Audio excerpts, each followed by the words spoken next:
Di kota Madinah tidak hanya ada orang Islam, ada orang Nasrani, ada orang Yahudi, ada yang lain-lain, tapi Nabi Muhammad SAW yang kemudian diangkat menjadi pemimpin di tempat itu membuat yang namanya Piagam Madinah. Di dalam Piagam Madinah berisi orang-orang yang berada di Madinah apapun agamanya terjamin keselamatannya, terlindungi, sama-sama berjanji untuk menjaga kota Madinah dari serangan musuh yang ingin memporak-porandakan Madinah. Jadi agama Islam telah mengajarkan kepada kita ibu-ibu sekalian untuk sikap bertoleransi antar umat beragama sebagaimana Nabi Muhammad SAW mengajarkan pada saat pembuatan Piagam Madinah.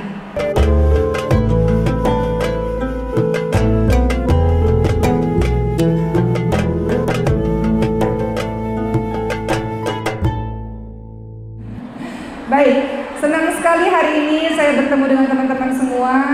Saya diberikan judul oleh panitia menjadi manusia merdeka melalui tauladan Rasulullah SAW. Izinkan saya pada hari ini cerita sedikit secara singkat, sesingkat-singkatnya tentang kisah Nabi. Lalu kita kaitkan dengan kemerdekaan, apa sih yang dimaksud, boleh ya Bu?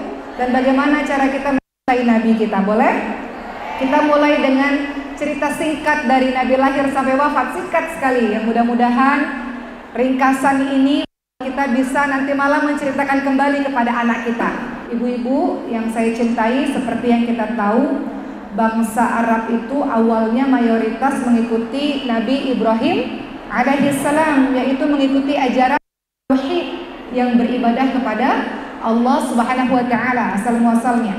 Lalu berlalulah waktu yang sangat panjang. Kemudian akhirnya di tengah perjalanan itu banyak orang kemudian lalai dan peninggalan ajaran dari Nabi Ibrahim alaihissalam. Suatu ketika di kota ada seorang tokoh di sana yang sangat dihormati, yang sangat dermawan, yang perilakunya sangat baik. Suatu ketika orang ini pergi ke negeri Syam dan orang ini kemudian masyarakat di sana menyembah berhala sebagai bagian dari ibadah mereka. Maka sang tokoh ini pada akhirnya menyimpulkan bahwa ini adalah perbuatan yang baik dan ajaran itu dibawa ke kota Mekah. Maka sekembalinya dari negeri Syam, seorang ini datang ke Mekah dan mengajak penduduk Mekah untuk beribadah kepada berhala-berhala. Maka ajaran ini pun akhirnya mulai tersebar ke wilayah Hijaz, Mekah dan sekitarnya, hingga pada akhirnya orang-orang mulai melakukan kesyirikan. Itu cerita asal muasalnya di masyarakat Arab, teman-teman semua. Maka mulailah orang-orang meletakkan berhala-berhala di sekitar Ka'bah dan mereka mulai berhala-berhala tersebut.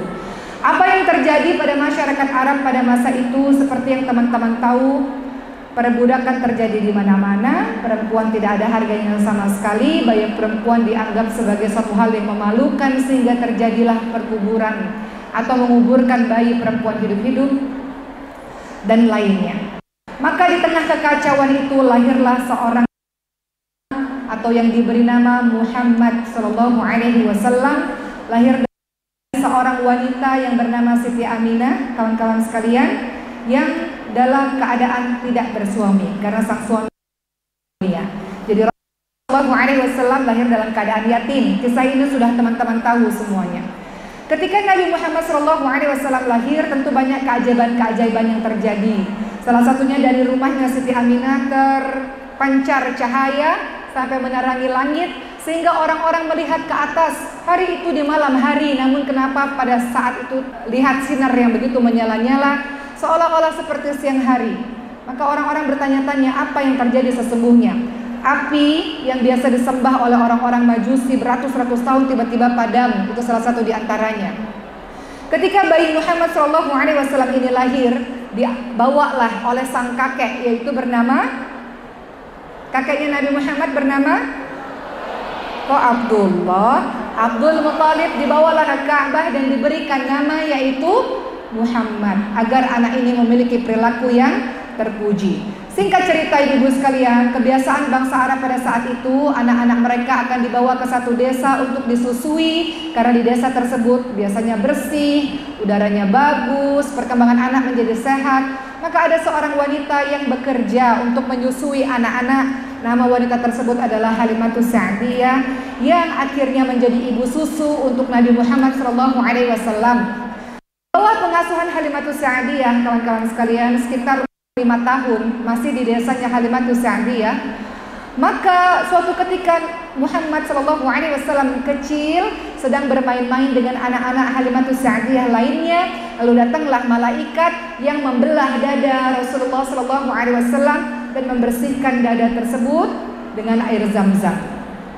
Lalu anak-anak Halimatus Sa'diyah mengabarkan, wahai ibu, terjadi sesuatu yang sangat aneh, bahwa Muhammad telah dibunuh oleh orang, telah dilakukan pembelahan dada dan sebagainya.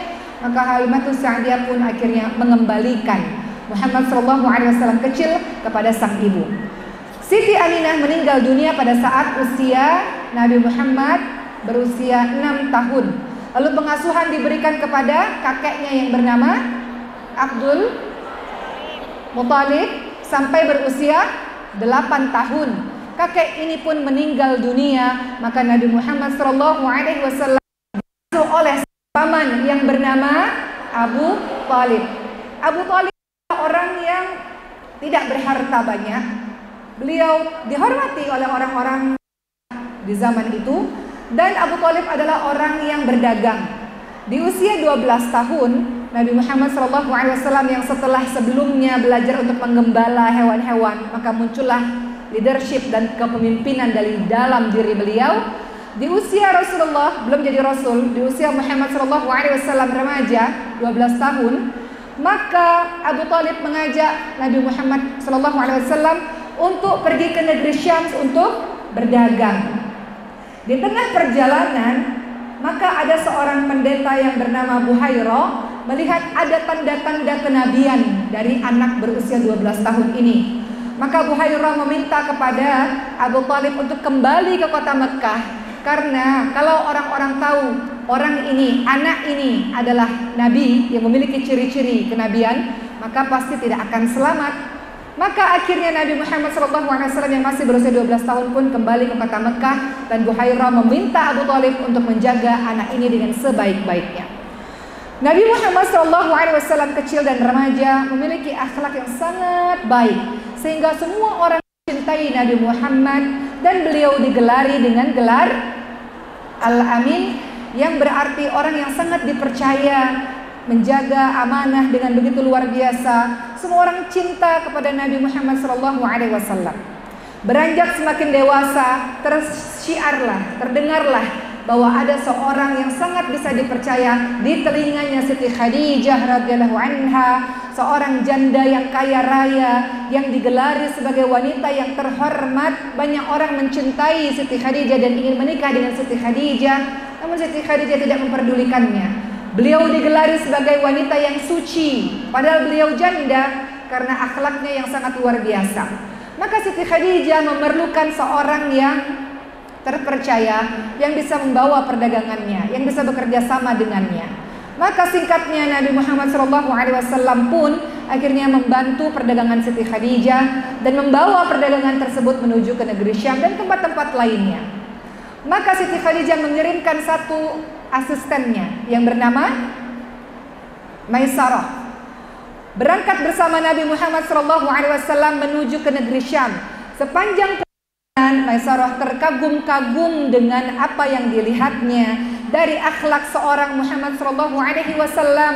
Akhlak yang santun, akhlak yang peduli dengan yang lainnya, akhlak yang jujur, sehingga perdagangan itu mendatangkan keuntungan yang berlipat-lipat. Sampai kembali ke kota Mekah, Maisarah menceritakan seluruhnya kepada Siti Khadijah tentang akhlak yang agung dari seorang yang bernama Muhammad SAW ini, yang berusia 20 tahunan ini, seorang pemuda yang sangat dahsyat, yang sangat luar biasa dari segi akhlak. Maka Siti Khadijah pun jatuh cinta dengan pemuda ini. Siti Khadijah menceritakan perasaannya kepada Nafisah, kepada sahabatnya, bahwa Siti Khadijah ingin menikah dengan laki-laki ini yang beda usianya 15 tahun dengan Siti Khadijah. Rasulullah SAW pada saat itu usianya 25 tahun, sementara Siti Khadijah berusia 40 tahun. Nabi pun menemui Rasulullah SAW dan tentang keinginan Siti Khadijah. Singkat cerita, terjadilah pernikahan antara Rasulullah SAW dengan Siti Khadijah. Pernikahan yang sangat membahagiakan yang dianugerahi 6 orang anak. Siapa saja anak-anaknya? Anak-anak Nabi 7 apa 6? Satunya dari siapa? Dari Maria Kimtia, satu orang lagi ya. Anak-anak Nabi 3 laki-laki 4 perempuan. Pertama Qasim, Abdullah, Ibrahim, ya Allah, Ruqayyah, Fatimah. Semuanya hafal lagu Pak Wut ya, Masya Allah. Jadi nggak ada lagi yang nggak tahu bahwa pernikahan Nabi dengan Siti Khadijah melahirkan atau menghasilkan 6 orang anak. Adapun 1 anak bernama Ibrahim dari seorang wanita bernama Maria Kiptiah yang meninggal ketika kecil. Jadi pernikahan yang sangat membahagiakan, Masya Allah. Namun Rasulullah SAW yang kala itu belum menjadi Rasul, suka sekali menyendiri untuk merenung apa yang terjadi sesungguhnya di kota Mekah. Beliau sering sekali mengasingkan diri di sebuah gua yang kemudian kita kenal dengan nama Gua Hira di Jabal Nur, di gunung yang bercahaya. Biasanya Muhammad SAW berada di situ merenung sambil melihat kota Mekah dari atas. Dan pada malam itu di bulan suci Ramadan, tiba-tiba ada malaikat menemui beliau dan kemudian mulailah yang kita sebut sebagai wahyu yang pertama, yaitu surah Al-Alaq. Kita baca sama-sama. A'udzu billahi minasyaitonir rajim. Bismillahirrahmanirrahim. Iqra bismi rabbikal ladzi khalaq. Khalaqal insana min 'alaq. Iqra wa rabbukal akram. Alladzi 'allama bil qalam. 'allamal insana ma lam ya'lam. Surah Al-Alaq ayat 1-5 adalah surah yang pertama kali turun yang menandakan seorang Muhammad SAW resmi menjadi Rasulullah SAW. Rasul sudah menjadi Rasul ya. Rasul pada akhirnya sangat ketakutan dengan kejadian yang dialaminya. Pulang ke rumah, kemudian bertemu dengan seorang istri yang menjadi qurrata a'yun, penyejuk hati, penyejuk mata untuknya. Sang istri ini menyelimuti tubuh Rasulullah SAW. Dalam keadaan Rasul sudah tenang, barulah Rasul bercerita tentang apa yang dialami olehnya. Dan Siti Khadijah tampil menjadi seorang yang memberikan semangat untuk Rasulullah SAW, memberikan motivasi, wahai suamiku tenanglah, Allah tidak akan menyia-nyiakan engkau, Allah tidak akan meninggalkan engkau, engkau orang baik yang suka membantu orang lain, yang suka menjalin tali silaturahmi. Diberikan kalimat-kalimat untuk membangkitkan semangat Rasulullah SAW. Dan Siti Khadijah pun tampil menjadi istri yang memberikan solusi untuk sang suami. Maka Siti Khadijah membawa suaminya menuju ke seorang pendeta yang beriman kepada kitab Injil, beriman kepada Allah Subhanahu wa taala, yaitu yang bernama Waraqah bin Naufal. Waraqah bin Naufal seorang pendeta yang sudah tua renta, dan beliau mengatakan bahwa apa yang dialami Rasulullah SAW menandakan bahwa beliau adalah seorang nabi terakhir. Maka mulailah tugas dari seorang Rasulullah SAW untuk mengajarkan Islam, menyebarkan Islam ke seluruh penjuru. Namun hal itu belum bisa dilakukan secara terang-terangan. Maka dakwah dilakukan secara sembunyi-sembunyi selama 3 tahun. Laki-laki pertama yang masuk Islam bernama Sayyidina Abu Bakar As-Siddiq radhiyallahu anhu. Anak laki-laki pertama yang masuk Islam namanya Sayyidina Ali bin Abi Thalib radhiyallahu anhu. Wanita pertama kali yang masuk Islam adalah Sayyidatina Khadijah binti Khuwailid radhiyallahu anha, dan mulai menyusul sahabat-sahabat lainnya. Mereka belajar di rumah salah seorang sahabat selama 3 tahun secara sembunyi-sembunyi, lalu mulailah dakwah secara terang-terangan. Ketika dakwah secara terang-terangan tentu sangat susah teman-teman semua, sampai-sampai beberapa orang dari umat Islam berhijrah pertama kali ke Habasyah, ke Ethiopia namanya saat ini. Karena pada saat itu ketika dakwah mulai terjadi terang-terangan, banyak sekali orang-orang yang disiksa. Kita tahu salah satu syuhada pertama dari kalangan wanita namanya Sumayyah. Ibu-ibu tahu Sumayyah apa yang terjadi kepada beliau? Beliau tetap kokoh pendiriannya kepada agama Allah Subhanahu wa taala hingga dikisahkan beliau harus mati terbunuh sebagai syuhada pertama dengan ditusuk dengan tombak dari bawah sampai menembus kepada lehernya. Syuhada pertama yang kokoh dengan agamanya, yang kokoh dengan keimanannya kepada Allah Subhanahu wa taala. Penderitaan yang bertubi-tubi dialami oleh umat Islam. Pada tahun 7 kenabian, pada saat itu umat Islam diboikot, ibu-ibu sekalian, diisolasi selama 3 tahun lamanya. Tidak boleh tinggal di kota Mekah. Segala macam hubungan diputus dengan orang-orang kafir Quraisy pada saat itu. Mereka kesusahan makan, kesusahan minum, tidak boleh terjadi perkawinan dengan orang-orang Mekah pada saat itu. Sehingga orang-orang Islam terisolir. Banyak dari mereka yang sakit dan kemudian meninggal dunia. Salah satu yang kemudian meninggal dunia adalah Sayyidatina atau Siti Khadijah radhiyallahu anha. Tentu saja kematian atau kepergian dari Siti Khadijah membuat Rasulullah SAW sangat berduka dan sangat bersedih, sampai-sampai dalam sejarah Islam dikenal sebagai tahun kesedihan untuk Rasulullah SAW. Dalam waktu yang berdekatan, tidak hanya Siti Khadijah, tapi pamannya Nabi yang menjaga Nabi selama ini, yaitu Abu Thalib. Paman yang sangat mencintai Nabi, membantu untuk menjaga Nabi walau di akhir hidupnya. Ketika Rasulullah mengatakan, "Ya pamanku, katakan la ilaha illallah, dengan kalimat ini aku bisa menolongmu." Walaupun Abu Thalib tidak mengucapkannya, tapi Abu Thalib adalah orang yang mendukung dakwahnya Nabi, menjaga Nabi. Maka kepergian 2 orang ini menyisakan kesedihan yang mendalam untuk Rasulullah SAW. Ketika biasanya dakwah di luar dilindungi Abu Thalib, ketika pulang ke rumah biasanya diberikan kehangatan oleh Siti Khadijah. Namun keduanya meninggal dunia. Maka kejadian ini disebut sebagai tahun kesedihan untuk Rasulullah SAW. Rasul memutuskan untuk berdakwah ke negeri Taif, teman-teman semua. Karena di negeri Mekah tidak banyak orang yang pada akhirnya mengikut kepada agama Allah Subhanahu wa taala. Penyiksaan semakin menjadi-jadi, semua menjadi terasa sangat sulit. Ketika Rasulullah SAW berdakwah di Taif, orang-orang di Taif lagi-lagi tidak menerima dakwah Rasulullah SAW.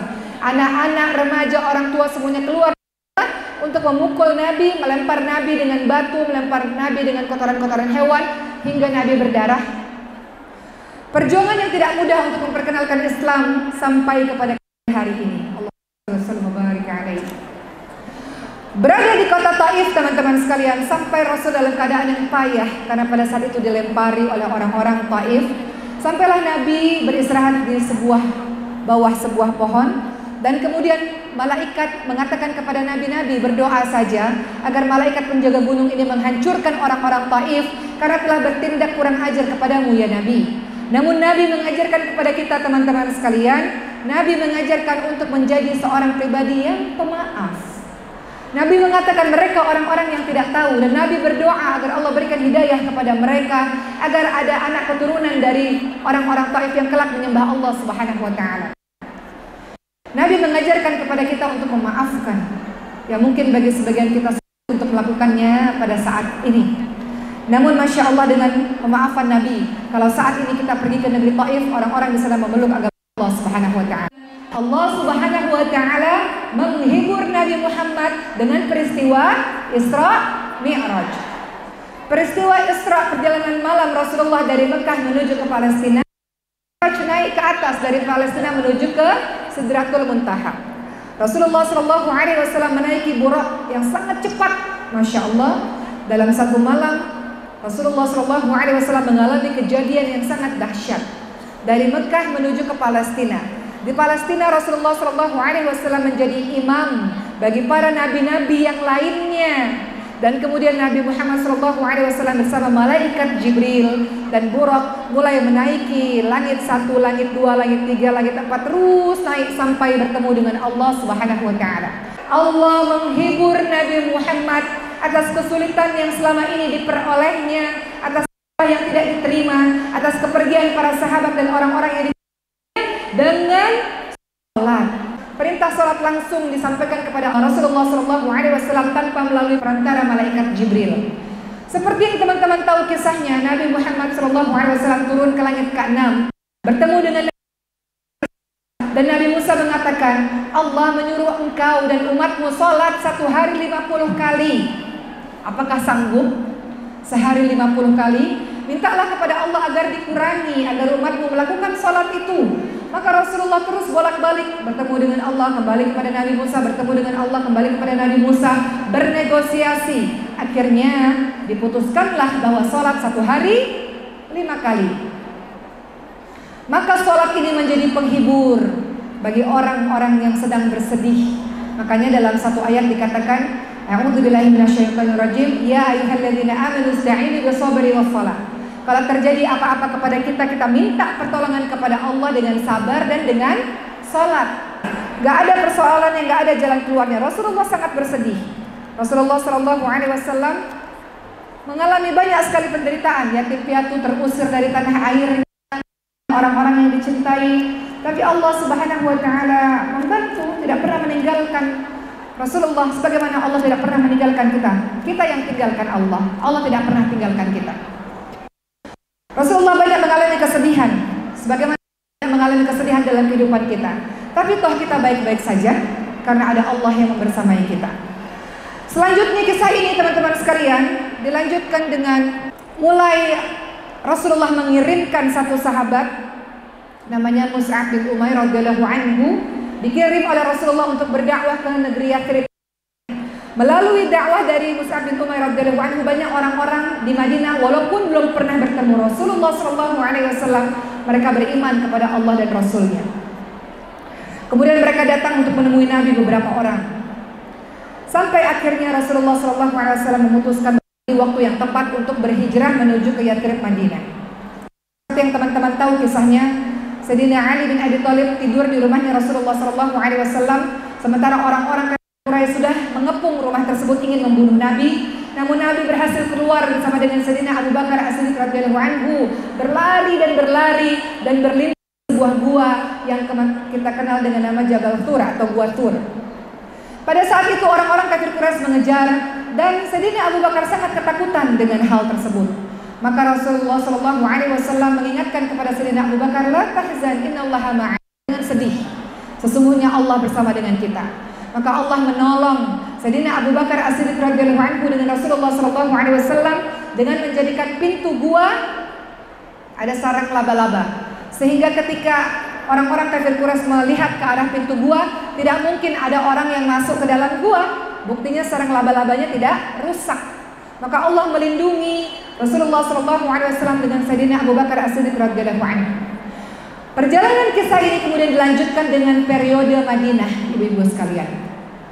Saya cerita sangat cepat, nggak apa-apa ya Bu? Setidaknya kita punya gambaran, punya ringkasan mengenai kisah hidup Nabi.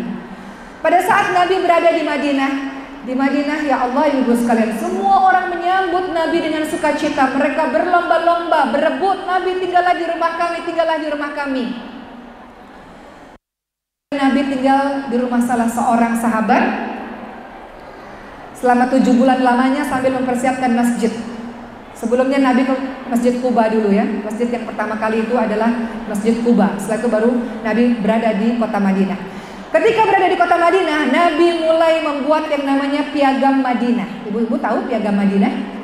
Di kota Madinah tidak hanya ada orang Islam, ada orang Nasrani, ada orang Yahudi, ada yang lain-lain. Tapi Nabi Muhammad SAW yang kemudian diangkat menjadi pemimpin di tempat itu membuat yang namanya Piagam Madinah. Di dalam Piagam Madinah berisi orang-orang yang berada di Madinah, apapun agamanya terjamin keselamatannya, terlindungi, sama-sama berjanji untuk menjaga kota Madinah dari serangan musuh yang ingin memporak-porandakan Madinah. Jadi agama Islam telah mengajarkan kepada kita ibu-ibu sekalian untuk sikap bertoleransi antar umat beragama, sebagaimana Nabi Muhammad SAW mengajarkan pada saat pembuatan Piagam Madinah. Lakum dinukum waliyadin, kamu punya ibadahmu sendiri, saya punya ibadah sendiri. Tapi kita punya kepentingan yang sama untuk tinggal di Madinah bersama-sama dengan aman. Mulailah pada fase atau periode Madinah terjadi perang demi perang. Pada tahun 2 Hijriah terjadi perang yang sangat dahsyat yang kemudian kita kenal dengan nama Perang Badar. Sekitar 313 atau 314 orang Islam harus berhadapan dengan 1000 orang-orang kafir Quraisy. Rasulullah SAW semalaman mengangkat tangannya berdoa kepada Allah Subhanahu Wa Taala sampai-sampai Sayyidina Abu Bakar mengatakan, sudahlah ya Rasul, beristirahatlah, kau terlalu banyak berdoa kepada Allah sepanjang malam. Rasul berdoa kepada Allah, ya Allah, Karena Rasul tahu umat Islam masih lemah, persenjataannya belum lengkap. Kalau Allah tidak memberikan pertolongan, niscaya umat Islam ini akan habis. Kalau engkau tidak menolong kami, tidak akan ada lagi yang menyembahmu ya Allah. Rasul berdoa kepada Allah Subhanahu wa taala agar Allah menurunkan pertolongannya. Dikarenakan dari segi matematika manusia nggak mungkin umat Islam menang. Maka terjadilah perang Badar pada saat itu, yang pada akhirnya Allah mengirimkan ribuan malaikat-malaikat untuk menolong umat Islam melawan orang-orang kafir Quraisy, sehingga perang Badar dimenangi oleh umat Islam. Apa yang kita bisa pelajari dari perang Badar? Tugas kita sebagai manusia hanya berikhtiar semaksimal yang kita bisa dalam setiap usaha kita, berdoa semaksimal yang kita bisa. Adapun hasilnya Allah yang akan menurunkan pertolongan yang kita mungkin tidak sangka-sangka. Ibu-ibu pernah mengalami dalam kehidupan rasanya nggak mungkin ini berhasil, nggak mungkin. Tapi kalau Allah sudah berkehendak, semuanya yang tidak mungkin menjadi mungkin. Ibu-ibu tahu kisah ibu saya kemarin, serangan jantung bu, 5 menit tidak bernafas, kulitnya sudah pucat dan sangat dingin, tidak ada nafas. Dilakukan CPR, ditekan-tekan dadanya untuk mengembalikan lagi nafasnya. Di rumah sakit, di ICU dengan ventilator lengkap 11 hari ibu sekalian di kota Mekah pada saat itu. Kata dokter, susah, kejadian ini sangat berat, hanya sedikit yang bertahan. Kemudian saya berdoa kepada Allah Subhanahu wa taala dan meminta doa kepada seluruh orang-orang yang saya temui, para jemaah haji ketika berada di kota Mekah. Saya mintain doa semuanya, termasuk teman-teman yang ada di Indonesia. Masya Allah, kalau Allah sudah berkehendak, tiba-tiba di hari ke-11 dokter katakan ibu kamu boleh pulang ke Indonesia. Sekarang ibu saya dalam keadaan baik, alhamdulillah. Masya Allah, semua orang terkejut dan takjub dengan kejadian ini. Apalagi saya yang menyaksikan di depan mata saya ibu saya nggak bernafas lagi, ibu sekalian. Dan pada akhirnya saya paham betapa dahsyatnya kekuatan doa. Doa itu senjatanya umat Islam. Ud'uni astajib lakum, kata Allah, berdoalah kepadaku maka akan menankan bagimu. Doa sebagaimana Rasulullah berdoa dengan penuh keyakinan kepada Allah Subhanahu wa taala bahwa Allah akan tolong umat Islam. Maka Allah menangkan perang Badar.